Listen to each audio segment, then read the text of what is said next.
I'm fired up this morning, but there's a reason for it. Not fired up in a bad way, but fired up because there's this one statement that people tend to make, and it just kind of drives me bonkers when I hear it. And obviously when I'm working with some of my clients and I speak with some of the people in the community, one of the things they say are the people around me just don't understand what I'm going through. They don't get what I'm experiencing. They don't understand what it is or how I see things or how I view things or how I feel. They just think I should get over it.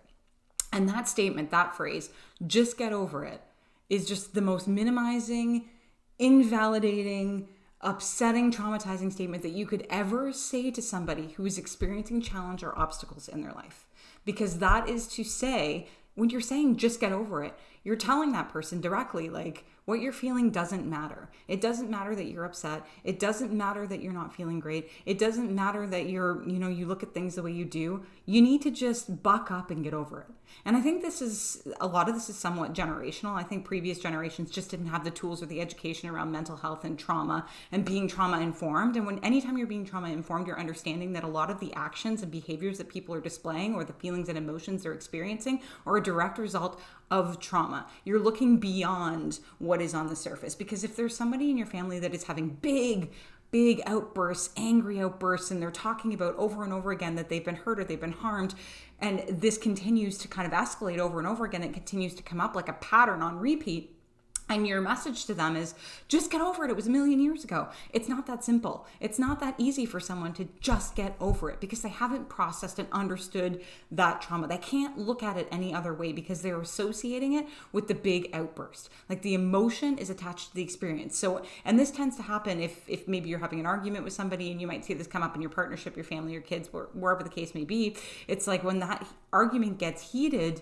it's like they're experiencing a similar emotion to the anger and upset and all this other stuff that's attached to the trauma or the negative experience they had, that it's going to automatically dig it up, right? Because you're already on a roll, you're already on a rampage. And if you share with that person, just get over it. Like, come on, it was years ago. If that's your message, this is not helpful. I want you to scratch that from your repertoire. If you're listening to this and you know you might be guilty of saying this, and if you are, that's okay. You didn't know. You only know what you know when you know it. So now allow me to tell you, if this has been in your repertoire, especially if you're dealing maybe with your children or your partner, and you tend to say this pretty often, like you just want them to get over it, scratch it, because it's not going to support the person in sifting through what's going on and uncovering what's happening beneath the surface. And it's certainly not going to make them feel loved and supported, right? Obviously, if they're having these big outbursts, there's something that needs to be done internally. And that's just going to enrage them further, because for them, they can't just get over it. It's not that simple.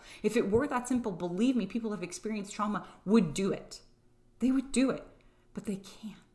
Because it's part of their story that still hasn't been addressed. It still hasn't been processed. It still hasn't been understood. And that takes a long time. And it takes them feeling safe enough to be like, okay, I'm ready to explore this further. Because having an angry outburst is one thing. It's easy. But to actually sit down and be introspective and look at yourself and look at the part you're playing in perpetuating that cycle and not taking back your power and starting the healing process for yourself, that takes a lot more work and it takes a lot more bravery. So there is something that I want to recommend. The next time you're on the precipice and you just really want to say, just get over it, because obviously you might be upset in that moment as well too. Something you might want to say is, how can I support you in moving through this? How can I best support you in getting to the bottom of some of this stuff? I want you to know you're loved, your feelings are valid, and what you're going through, I want to support you in any way I can. And that might mean you putting your ego off to the side, especially if you've been saying just get over it for a really long time. But that is going to have so much more of a profound impact on that person than saying just get over it ever will. So that's something I wanted to kind of put out there into the world, into the ethers, into the universe, because it's an unhelpful statement. And we need to start collectively as a society ditching these unhelpful statements, because we want to move humanity forward. We want to support people. We want to help them.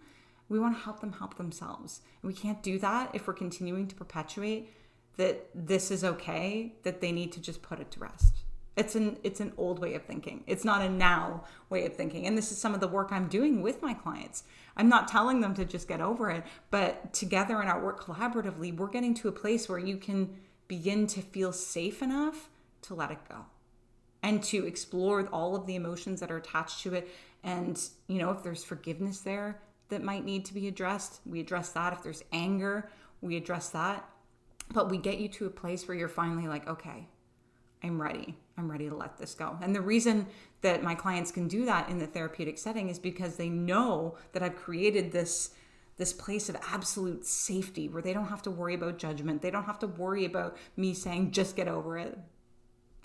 No, they know that this is their space, that they can process this and that they can do it with somebody that really wants to see them move forward, genuinely and honestly. But just a little food for thought, take a look at your catalog and ask yourself, have I been using the statement, and what else can I use instead? But with that, I hope you're happy. I hope you're healthy. I hope you're abundant, obviously. And of course, make it a great day. Make it a great day. Make it a great day. These are like shovels almost, like we're shoveling up all of those like old statements and we're the unhelpful ones and we're throwing them to the wayside. I don't know where these thoughts come from. Let's get to it.